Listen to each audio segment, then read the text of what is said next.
essa parte da leitura como ninguém, então a gente quer saber a importância disso tudo na criança. A gente sabe que a criança não começa lendo, ela começa com as figuras, ela começa analisando objetos e depois ela tem essa sede de juntar palavrinhas e aí a realização. Eu, por exemplo, eu lembro quando eu comecei a ler a primeira palavra, eu achava aquilo o máximo, me sentia o vencedor, né? Lembro ou se eu lembro?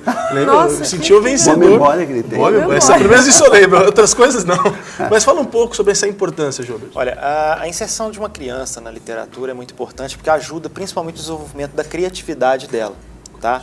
E principalmente também a imaginação, claro. Quantas, já que você lembra das suas primeiras palavras, deve lembrar dos livros infantis que você lia e o tanto que as suas aventuras depois continuavam, logo depois que terminava o livro. Tá? Essa questão lúdica do livro é muito importante, principalmente na inserção da criança, principalmente de 0 a 5 anos. E quem que ajuda isso? São os pais. Tem tudo a ver com o pai e a mãe. Tudo a ver com o pai e a mãe. Vocês começaram falando o debate exatamente sobre a dificuldade hoje que as crianças estão tendo, cada vez mais isoladas, ou seja, até mesmo por causa da própria sociedade, né, hoje que nós vivemos.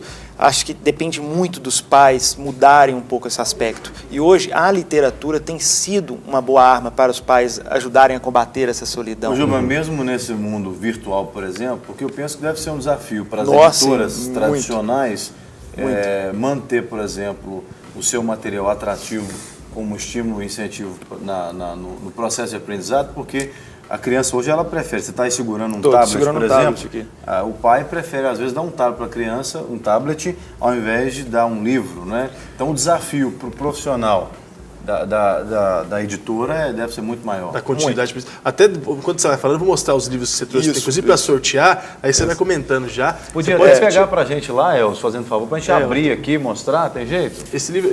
Esses 3 livros aí, inclusive, estão sendo para sortear, então você pode sortear. Só um minutinho que tá. No 3253-3320, você pode falar ao vivo com a gente, 3209-3301, mas pode falar, João. Bom, é um desafio, sim. Eu até comento com vocês, o dia que eu assisti o lançamento do iPad pelo Steve Jobs, e ele mostrando, e aí teve um vídeo que mostraram como seriam os livros no futuro através dele. Aí mostraram Alice no País das Maravilhas. Eu até tenho aqui no tablet, se vocês quiserem ver. Eu quase caí da cadeira. Falei, gente, acabou meu mercado, acabou tudo, estou desempregado a partir de amanhã.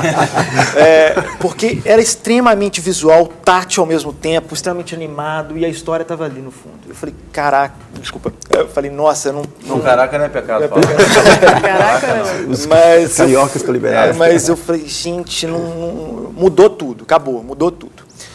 Só que, automaticamente, a gente reformulou um pouco a nossa linha e começamos a trabalhar o livro infantil, ele extremamente paradidático. Eu acredito que o livro infantil ele tem que levar algo para a criança, tá? Para ajudar nesse crescimento dela. Tá? Então, todos os nossos livros, tanto esses 3 que nós trouxemos para sortear, todos eles têm alguma mensagem que vai ser passada. E ela pode ser muito bem trabalhada tanto pelo pai, quanto também pelo professor. Pelo professor. Inclusive, a gente vai mostrar aqui, deixa eu pegar aqui rapidamente, por exemplo, tem um livro aqui que fala sobre Pingo d'Água. O Pingo d'Água. O Pingo d'Água é de um autor baiano, o Vicente Amaral. Ele é a história de um pingo d'água que cai na terra. Quem vai mostrar aqui? O Divaldo? E esse pingo d'água, ele fica encantado com todas as cores da terra. E o livro todo é o olhar do pingo d'água para as cores. Olha que legal o pingo d'água aqui na folha. Giovanni, mas você acha que alguma coisa vai substituir o contato gostoso com o livro? Essa é a grande questão. Aqui no Brasil, ainda está tendo o livro digital, ele está engatinhando ainda. A gente vê crescimentos, por exemplo, no último números que teve, se não me engano, posso estar falando uma falácia aqui, mas acho que cresceu do ano passado 200% o crescimento do livro digital no Brasil. Só que ao mesmo tempo, na hora que você vai comparar no todo o mercado livreiro, é ínfimo. Não representa. Né? Porque o fato... Eu, por exemplo, adoro chegar na livraria e sentir o cheiro do livro. Eu tenho essa mania de abrir cheiro. E eu vejo muitos pais preocupados em levar cada vez as crianças dentro das livrarias para quê? Por exemplo, umas dicas para os pais, por exemplo, quer ajudar na inserção da criança no mundo literário? Leva, por favor, numa livraria e peça a criança para escolher o próprio livro. Tá? É uma dica legal para a criança. E chega em casa, senta com ele e conta a história para ele.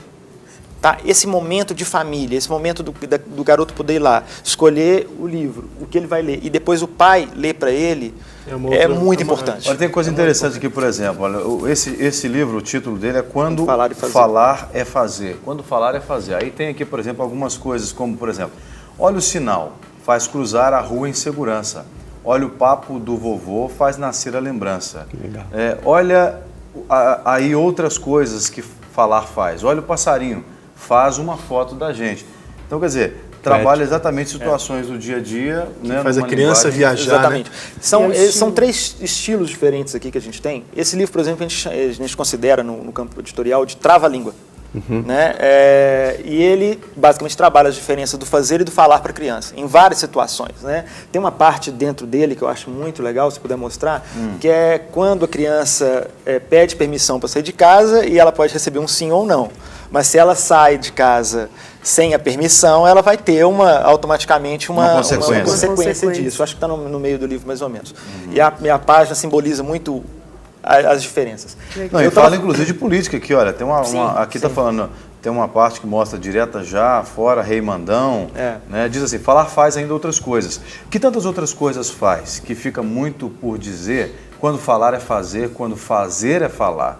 Então anote aí mais esta, se os noivos não dizem sim, o padre não faz casamento não. Se um rei é ruim e mandão, o povo se une e protesta. Acontece uma revolução. Que legal. Muito recorrente nos dias de hoje. Esse livro foi editado esse ano? Nesse livro foi editado em 2011. Nós até pensamos em usar nas nossas fanpages essa parte na época dos manifestos. Mas falamos, não vamos misturar isso. Porque... Mas está ensinando. Qual que é a idade? Olha, são 3. Eu trouxe infantil. A gente tem outra. A gente tem a editora Gulliver, ela é especializada em infantil e infanto-juvenil. E eu trouxe alguns da nossa linha infantil, já que a gente ia trabalhar para criança, que ia ficar mais voltados. Esse aqui a gente costuma trabalhar ele no início, todos os 3 no início do Fundamental 1, que é considerado assim na faixa de 2ª série, a idade hoje mudou 5, tanto. 6 anos, por aí, 7 anos. O Quando Falar a Fazer era de um autor chamado Juarez Nogueira, premiado. Eu estava falando do Pingo d'Água, que cada um trabalha uma coisa. Esse é um trava-língua, o Pingo d'Água trabalha a aceitação da criança. A criança ser diferente, ele trabalha sentido da vida e trabalha a morte para a criança de uma maneira mais... através do Pingo d'Água.